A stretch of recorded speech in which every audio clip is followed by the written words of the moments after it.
أبو تريكة ما حدث من الأهلي في لقاء باتشوكا تهريج. بس الأول يا أهلاوي، قبل ما تسمع كلام أبو تريكة ادعم باللايك، اعمل لايك دعما لكلام أبو تريكة وتحليله لمباراة الأهلي وباتشيكو وسبب الخسارة.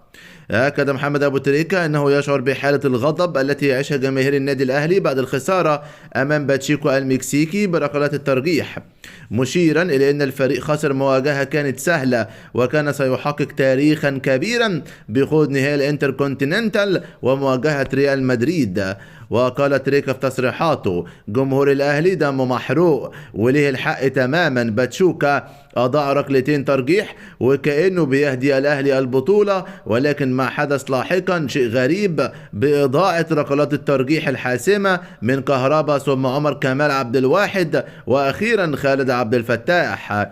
وأضاف تريكة: ما حدث اليوم كان تهريج كبير، ركلات الترجيح بتقلب جميع النتائج، ولكن لابد من النزول إلى أرض الواقع. إن اسم الأهلي لن يجعلك تفوز في كل مباراة، والحظ والتوفيق لن يتم الاعتماد عليهم في كل مرة، ولكل مجتهد نصيب. ووصل تريكة: هل الأهلي اجتهد وجهز نفسه من أجل الفوز على باتشوكا؟ علامة استفهام. وهي كانت مباراة في المتناول بكل صراحة. وواصل: هل الأهلي اجتهد وجهز نفسه من أجل الفوز على باتشوكا وهي كانت مباراة في المتناول بكل صراحة؟ لا، حذرنا كثير من ذلك وكان هناك حالة دلع على كل المستويات في النادي الأهلي.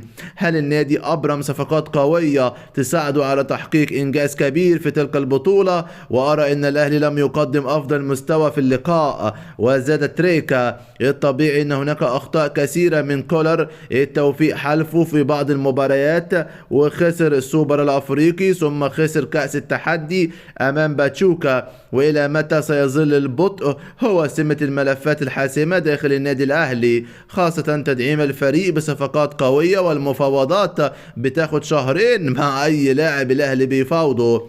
وأكمل: ماذا أضاف منصب المدير الرياضي بالنادي الأهلي؟ لا أحد يعرف هل محمد رمضان مدير للكرة أم مدير رياضي. تشعر أنه كان قرار لامتصاص غضب الجمهور ومجرد مسكن بعد خسارة السوبر الأفريقي. وأضاف تريكة: أحب النقد الموضوعي ولا أتقبل فكرة أن نقلل من مارسيل كولر، ولكن هناك بعض الأمور الفنية الغريبة. هناك لاعبين بتشارك في المباريات ثم تغيب لفترات طويلة، وهو على المستوى النفسي غير قادر على التعامل بشكل جيد مع بعض اللاعبين.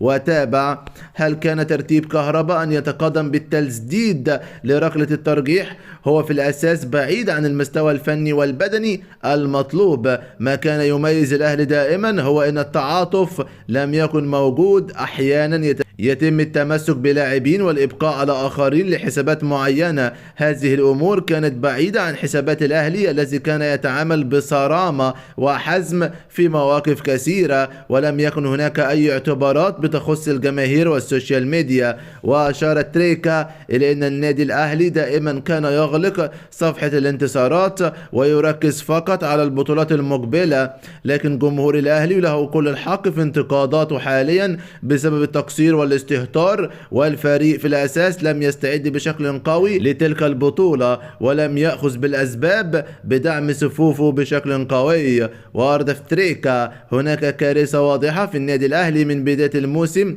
الفريق خسر بطولتين، الفريق أصبح منقوصا من عناصر مهمة، وراح على بعض اللاعبين المهمين مثل محمد عبد المنعم وأحمد عبد القادر وأليو ديانج، ولم يتم تعويضهم بشكل جيد. واليوم رغم أن بيرسي تاو كان جيدا للأمانة الشديدة، وهناك بعض اللاعبين قدموا مستوى جيد مثل أكرم توفيق وعمر كمال رغم إضاعة ركلة الترجيح، ولكن ماذا عن موضوع ترتيب المسددين لركلات الترجيح؟ ولا يجوز أن يسدد كهربا وخالد عبد الفتاح وهما بعيدين عن الصورة من الأساس في المباريات. واسترد عمر كمال عبد الواحد لاعب جيد ويسدد ركلات الجزاء، ولكنه سدد بمنتهى الرعونة وشعرت بأن رجليه مش شايلاه. ما حدث كان غريب خصوصا بعد إهدار باتشوكا ركلتين في البداية. أبو تريكة بيوجه سؤالا لكولر بشأن ركلات الترجيح الأهلي وباتشوكا ويصرح: أشعر بالنكد. علق محمد أبو تريكة لاعب النادي الأهلي السابق على هزيمة المارد الأحمر أمام باتشوكا المكسيكي بركلات الترجيح خلال المباراة التي جمعت بينهما في بطولة كأس الانتركونتيننتال. وقال تريكة في تصريحاته: الأهلي أهدر أسهل موقف في التاريخ كأس العالم للأندية والوصول لنهائي عالمي أمام ريال مدريد. باتشوكا كان فريق في المتناول، واحدة من الليالي النكد فيها عالي جدا وصعب جدا يتكرر في المستقبل.